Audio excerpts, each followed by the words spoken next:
Herzlich willkommen zu Alltag Deutsch Podcast. Heute ist Tag 176. Und ich freue mich extrem auf unseren heutigen tiefen Einblick, denn also wenn wir das Wort Wissenschaft hören, dann haben wir doch irgendwie fast alle sofort dasselbe Bild im Kopf. Absolut.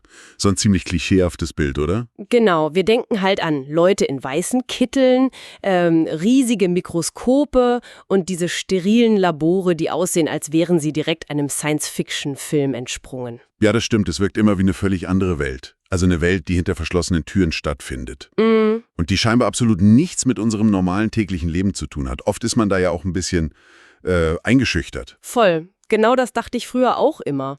Man denkt sich halt, naja, das ist nur etwas für absolute Genies. Ja, aber das ist eben ein Trugschluss. Richtig. Stell dir mal folgende Situation vor, ja? Du stehst morgens völlig verschlafen in deiner Küche und du willst dir deinen überlebenswichtigen ersten Kaffee machen. Oh ja, ein sehr wichtiges Thema am Morgen. Absolut. Und plötzlich streikt die Kaffeemaschine. Sie zischt, sie rattert, aber es kommt einfach kein Tropfen Kaffee heraus. Ein Albtraum. Ja, und in genau diesem Moment, ohne dass du es überhaupt merkst, wirst du selbst zu einem kleinen Forscher. Weil man anfängt, das Problem zu suchen. Ganz genau. Du fängst an zu analysieren, du probierst Dinge aus, du schließt Fehlerquellen aus. Wir sind nämlich wirklich jeden Tag von Wissenschaft umgeben. Und genau das ist unser Thema für diesen tiefen Einblick heute, nämlich Wissenschaft im Alltag.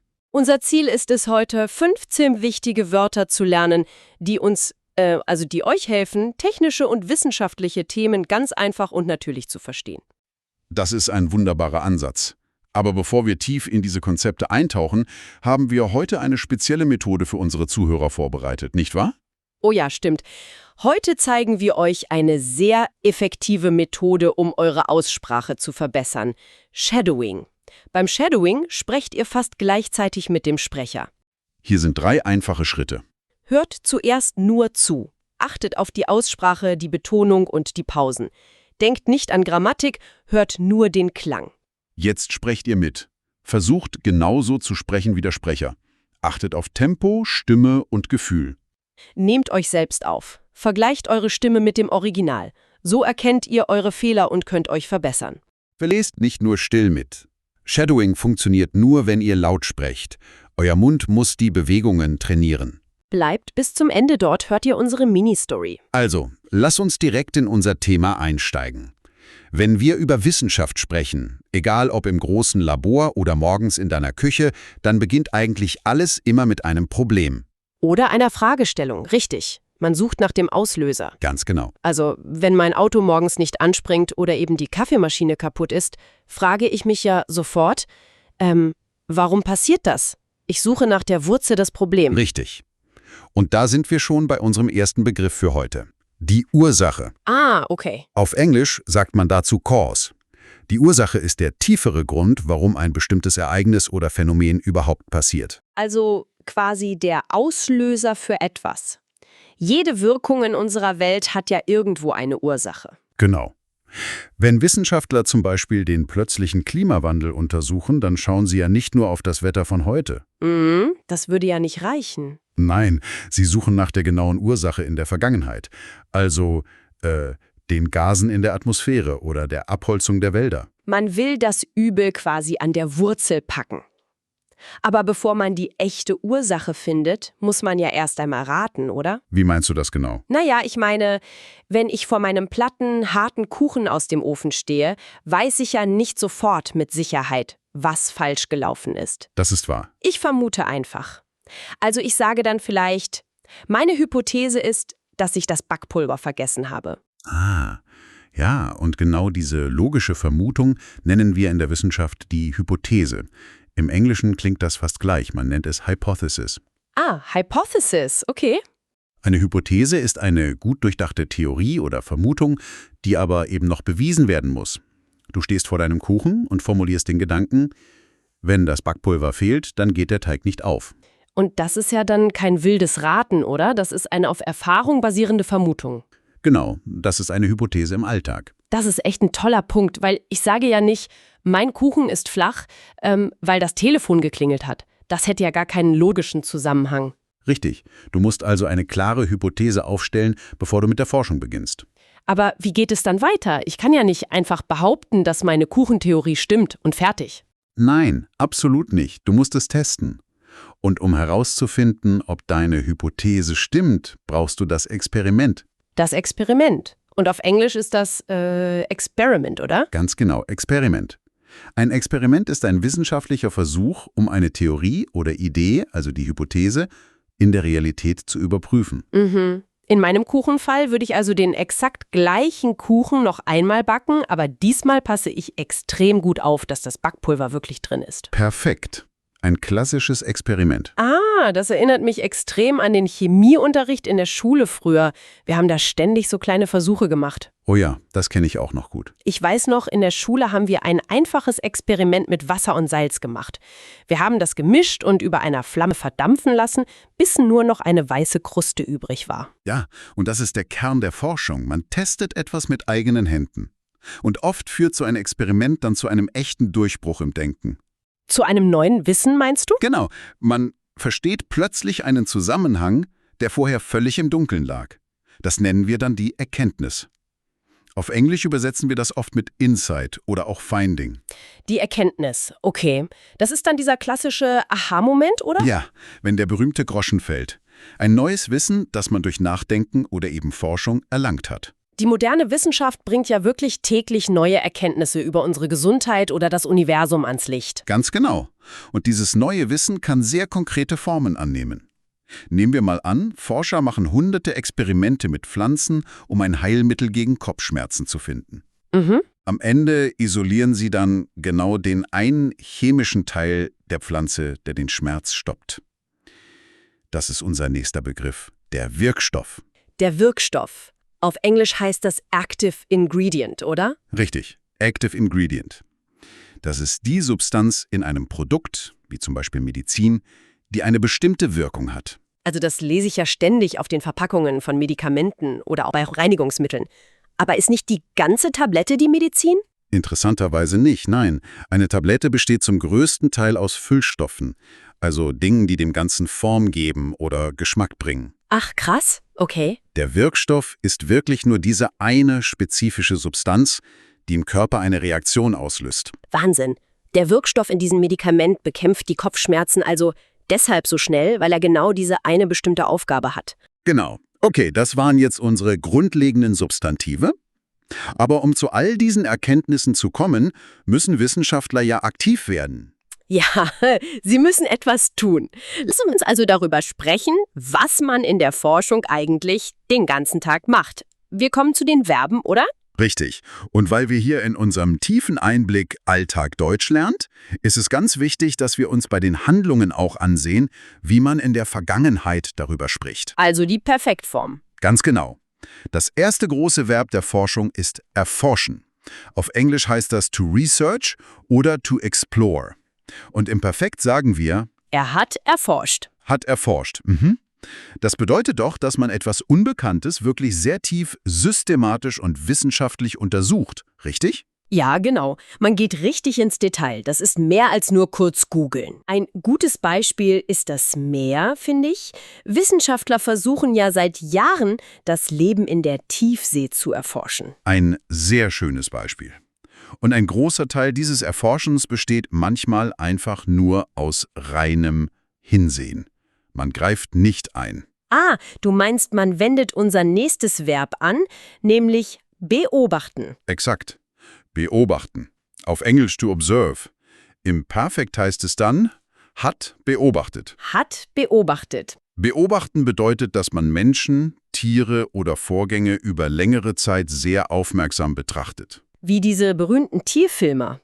Die Biologen beobachten das Verhalten der Vögel während des Winters, indem sie stundenlang völlig still draußen sitzen. Ganz genau. Sie schauen einfach nur, wie die Tiere ihre Nester bauen. Sie dürfen nicht eingreifen. Zu einem Wort, das brauche ich wirklich in absolut jedem Haushalt. Wenn wir Technik beobachten, wollen wir vor allem wissen, ob sie ihren Job macht, oder? Richtig. Wir wollen wissen, ob sie funktioniert. Das ist unser nächstes Verb, funktionieren. Auf Englisch to function oder auch to work. Und im Perfekt? hat funktioniert. Es beschreibt, wenn ein Gerät, ein System oder auch ein biologischer Prozess fehlerfrei arbeitet. Oh ja, das benutze ich echt ständig. Ich sag so oft, ich verstehe überhaupt nicht, wie die neue Solaranlage auf dem Dach genau funktioniert, aber Hauptsache, sie macht Strom. Haha, ja, das ist die Hauptsache. Aber wenn du jetzt ein Wissenschaftler bist und behauptest, du hast eine neue Solaranlage erfunden, die doppelt so gut funktioniert. Dann reicht es nicht, das nur einfach zu behaupten. Mhm. Nein, du musst es beweisen. Du musst es belegen, das ist unser nächstes Wort. Auf Englisch to prove oder to verify. Belegen. Genau. Und die Perfektform lautet: Hat belegt. Es bedeutet, etwas durch klare Beweise, Daten oder Dokumente als wahr zu bestätigen. Hat belegt, okay. Also wenn ich eine Facharbeit schreibe, sagt der Lehrer ja immer, du musst deine Behauptungen in der Facharbeit durch verlässliche Quellen belegen. Genau so ist es. Du stützt deine Argumentation mit Dokumenten. Und hier müssen wir auf eine sehr feine, aber extrem wichtige Unterscheidung in der deutschen Sprache achten. Oh, jetzt bin ich gespannt. Es gibt nämlich noch ein anderes Wort, das sehr ähnlich ist. Nachweisen. Aha, Auf Englisch übersetzen wir das mit to detect oder to prove. Die Perfektform ist hat nachgewiesen. warte, da muss ich kurz einhaken. Was ist denn der Unterschied zwischen belegen und nachweisen? Ist das nicht exakt dasselbe? Ich verstehe absolut, dass das verwirrend ist, denn im Alltag werden sie oft synonym benutzt. Aber es gibt einen Unterschied. Und der wäre? Man belegt eine Theorie oder eine Behauptung mit Dokumenten oder abstrakten Daten. Aber man weist einen physischen, greifbaren Stoff nach. Ah. Also ich belege mit Texten, dass eine Theorie stimmt, aber im Labor konnte man den Schadstoff im Trinkwasser eindeutig nachweisen. Perfekt. Genau das ist der Unterschied.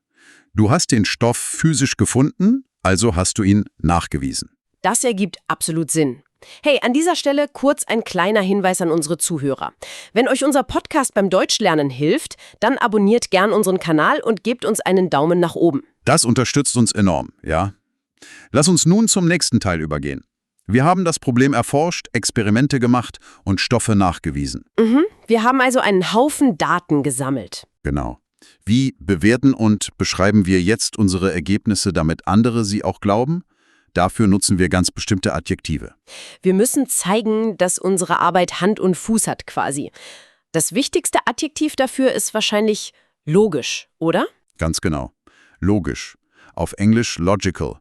Das bedeutet, dass etwas vernünftig, folgerichtig und gut nachvollziehbar für den Verstand ist. Also wenn eins das andere ergibt. Wie in der Mathematik, oder? Ja, eine gute Erklärung muss Sinn ergeben. Man könnte zum Beispiel sagen: Deine Erklärung für das physikalische Problem klingt für mich absolut logisch. Und eng damit verwandt ist unser nächstes Wort, oder? Rational. Auf Englisch ebenfalls rational. Richtig. Rational bedeutet, dass etwas nur von der Vernunft gesteuert wird. Man ist sachlich und völlig frei von Emotionen. Handelt? Also komplett ohne Gefühle? Forscher sind doch auch nur Menschen, die sich mal freuen oder frustriert sind. Das ist eine sehr gute Frage. Natürlich haben Forscher auch Gefühle. Aber in der Wissenschaft bedeutet rational sein, dass man sich auf die Fakten konzentriert. Auch wenn man emotional von einem Thema berührt ist? Ganz genau. Du darfst nicht zulassen, dass deine Hoffnung das Ergebnis verfälscht. Bei wissenschaftlichen Diskussionen sollte man immer absolut rational argumentieren. Puh, das erfordert echt Disziplin. Okay, wenn man nun völlig rational und logisch vorgegangen ist, dann ist das Ergebnis meistens auch plausibel, oder? Das ist unser nächstes Wort. Genau. Plausibel. Auf Englisch plausible. Das bedeutet, dass etwas einleuchtend, verständlich und so glaubwürdig ist, dass man es leicht akzeptiert. Also wenn es einfach Klick im Kopf macht. Zum Beispiel: Es gibt bisher keine plausible Ausrede dafür, warum das Experiment gescheitert ist. Ein sehr schöner Satz, ja. Und wenn man diesen ganzen Prozess dann anderen Leuten präsentiert, sollte das Ganze nachvollziehbar sein. Nachvollziehbar. Auf Englisch übersetzt man dieses Wort meistens mit comprehensible oder understandable, richtig? Korrekt. Nachvollziehbar heißt, wenn ein Gedanke oder ein Ergebnis so klar ist, dass man es logisch versteht und die Schritte nachgehen kann. Wie in der Schule beim Mathelehrer. Die Schritte der mathematischen Berechnung sind für alle Schüler gut nachvollziehbar. Genau, weil der Lehrer den ganzen Weg erklärt hat. Und wenn eine Theorie all diese Tests überstanden hat, dann ist sie evident. Evident. Auf Englisch Evident oder obvious? Ja, evident ist ein starkes Wort. Es bedeutet offensichtlich, völlig klar und durch Fakten unumstößlich bewiesen. Also da gibt es keine Zweifel mehr. Richtig. Es ist zum Beispiel wissenschaftlich evident, dass ausreichend Bewegung gesund für das Herz ist. Wow, okay. Das waren jetzt wirklich viele Konzepte. Wir haben jetzt ein richtig gutes Vokabular für den Alltag. Und jetzt ist es Zeit für unsere Mini-Story. Hört bitte ganz genau zu. Ich werde die Geschichte nun ruhig und deutlich vorlesen, ideal für das Shadowing. Genau, und alle 15 Vokabeln kommen in der Geschichte vor. Leo liebt seinen Kaffee am Morgen über alles. Aber heute gibt es ein großes Problem. Er wundert sich, warum seine teure Kaffeemaschine plötzlich nicht mehr funktioniert. Oh je, der Arme. Er muss die Ursache finden. Er stellt eine Hypothese auf. Vielleicht ist das Wasser zu hart. Er beschließt, das Problem systematisch zu erforschen. Sehr vernünftig. Zuerst muss er die Maschine genau beobachten. Er startet ein kleines Experiment mit einem Entkalker. Okay. Der Wirkstoff im Entkalker löst das Problem. Leo kann den Kalk im Wasserglas danach sogar sehen und somit nachweisen. Ah, da haben wir das Wort. Der Blick in die Bedienungsanleitung kann belegen, dass man das Gerät öfter reinigen muss. Es ist völlig plausibel und logisch, dass Kalk die Rohre verstopft. Total. Leos Vorgehen war sehr rational und die Schritte waren für seinen Mitbewohner gut nachvollziehbar. Die große Erkenntnis des Tages: Es ist evident, dass auch Küchengeräte ein bisschen Wissenschaft brauchen. Eine tolle Geschichte. Ich finde es so spannend, wie sich diese ganzen Begriffe völlig natürlich in einen normalen Morgen in der Küche einfügen. Ja, und ich möchte an dieser Stelle unsere Hörer wirklich loben. Ihr habt heute toll durchgehalten, das war viel Konzentration bei den 15 Wörtern. Abonniert den Kanal und gebt einen Daumen nach oben. Morgen sprechen wir über digitale Trends. Darauf freue ich mich schon. Vielen Dank fürs Zuhören. Bis morgen bei Alltag Deutsch Podcast. Tschüss und einen schönen Tag noch.